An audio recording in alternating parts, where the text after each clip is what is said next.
যাদেরকে ফিরিয়ে আনার কথা বলা হচ্ছে, লুটপাটকারী হিসেবে যাদেরকে চিহ্নিত করা হচ্ছে, এদেরকে ফিরিয়ে আনার লাভটা কার হবে? মানে সেই তো আবারও সেই লুটপাটকারীর হাতে তো চলে যাবে না। একটা জিনিস আমি বলি আপনাকে, আপনি যখন একটা মানে সমস্যায় পড়বেন, আপনি ওই সমস্যার সমাধানটা যদি আসলে সিনসিয়ারলি করেন, চেষ্টা করেন সিনসিয়ারলি, আপনি হয়তো পারবেন না, হয়তো হবে না কিছু, কিন্তু আপনার চেষ্টাটা কিন্তু প্রশংসিত হবে।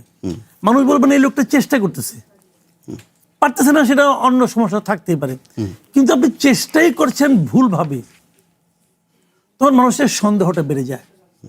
আপনি ওই চেয়ারম্যানকে সরিয়ে নতুন একটা চেয়ারম্যানকে আনবেন, আনেন রে ভাই, আনেন। বাংলাদেশে কি এই লোক ছাড়া আর চেয়ারম্যান ছিল না? যার সঙ্গে এস আলমের সম্পর্ক, যার সঙ্গে আওয়ামী লীগের সম্পর্ক, এরকম লোক ছাড়া আপনার কাছে আর লোক আপনি পান নাই খুঁজে? তাহলে তুলা রাশির লোক এনে পাটি চালান দিতেন।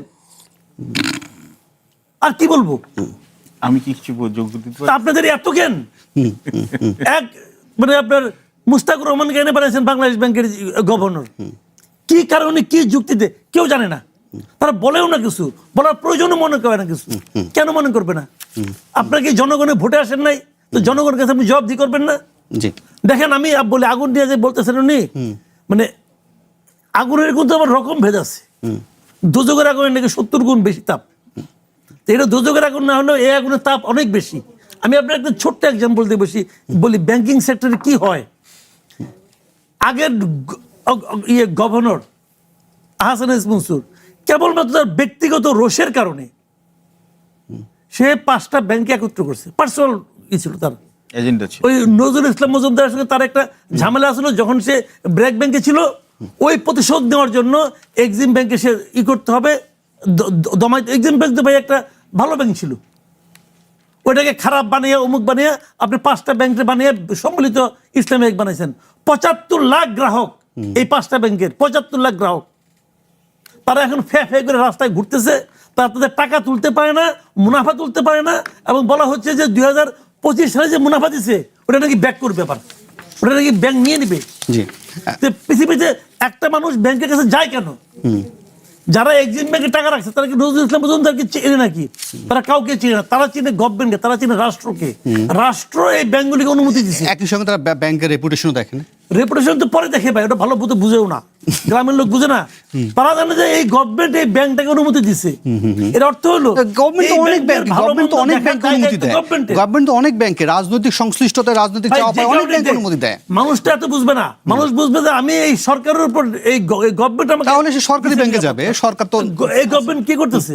এই লোকগুলির টাকা না, এই লোকগুলি পেইন না। এখানে আপনার মনে করেন 75 লাখ, আর ওখানে কয়েক কোটি, সব মিলে কি হবে? আপনি সমস্ত গ্রাহকদেরকে খেপাই দিবেন? ওকে পারভেজ করিম আপনি যোগ করতে চাইছিলেন। আমি না তখন কথা শুনছিলাম। দেখুন, এখানে 2-3টি জিনিস আরো আমাদের অ্যাড করতে হবে। বদিউল আলম স্যার ঠিকই বলেছেন, এটা ব্যাংক রান হওয়ার সম্ভাবনা আছে, এবং এখানে যে আগুন নিয়ে খেলাটা হচ্ছে, এটাই আমি বলছি যে এই যে একসাথে যে আপনার 4200 কোটি টাকার অধিক যেখানে উইথড্র করা হলো, এটাও এক ধরনের কিন্তু প্রেশার অন দ্য ব্যাংক। তো জামাত তাদের অ্যাসেট প্রোটেক্ট করার জন্য এটা যদি এখানে এটাও করে, কিন্তু এটা কিন্তু পুরো ম্যাক্রো ইকোনমিক যে আপনাদের ফান্ডামেন্টালস বা আমরা যেগুলো সামষ্টিক অর্থনীতির উপরে কিন্তু একটা চাপ পড়বে। আমরা কিন্তু ভুললে হবে না, আমরা কিন্তু আবার কিন্তু আমাদের বাংলাদেশ সরকার এখন IMF এর সাথে কিন্তু আরেকটি লোন নেগোশিয়েট করার জন্য চেষ্টা করছে। কিন্তু আমাদের যদি এখন ব্যাংকিং খাতে এরকম অস্থিতিশীলতা বিরাজমান থাকে, তাহলে IMF কিন্তু তাদের শর্তগুলো আরও কঠিন করবে, এবং লোন নেগোসিয়েশনের ব্যাপারে কিন্তু আমাদের আরও বাধা আসবে। এবং 3 নম্বর জিনিসটাও আছে, আপনি বলছেন যে শুধু এই ব্যাংকে কেন হচ্ছে রাজনৈতিক দলরা এখানে ওটা আয়ত্ত করতে চায়। অত্যন্ত এটা সহজ ক্যালকুলাস। হ্যাঁ, রিসার্চ করে জাস্টিফাই করা যেতে পারে, কিন্তু এটা কমন সেন্স বলছে যে আমি ব্যাংকে কেন আয়ত্ত করব?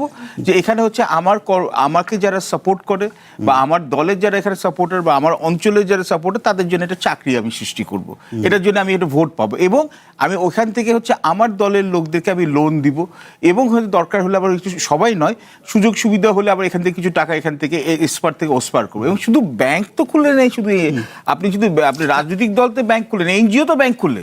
বাংলাদেশে তো একটা অদ্ভুত একটা জায়গা। আমরা হ্যাঁ ওইগুলো একটু ভালো চলে বলে আমরা কিছু বলি না, এখানে আমরা সবাই কংগ্লোমারেটের মতো চলছি। আমিও ব্যাংক খুলে মানে ব্যাংকিং সেক্টরটাকে একেবারে এমন অবস্থা যে এত নন প্রফেশনাল লোকদের, এটা তো পুরো প্রফেশনাল লোকদের জায়গা, সেখানে এত নন প্রফেশনাল অ্যাক্টিভিটিস কি কারণে?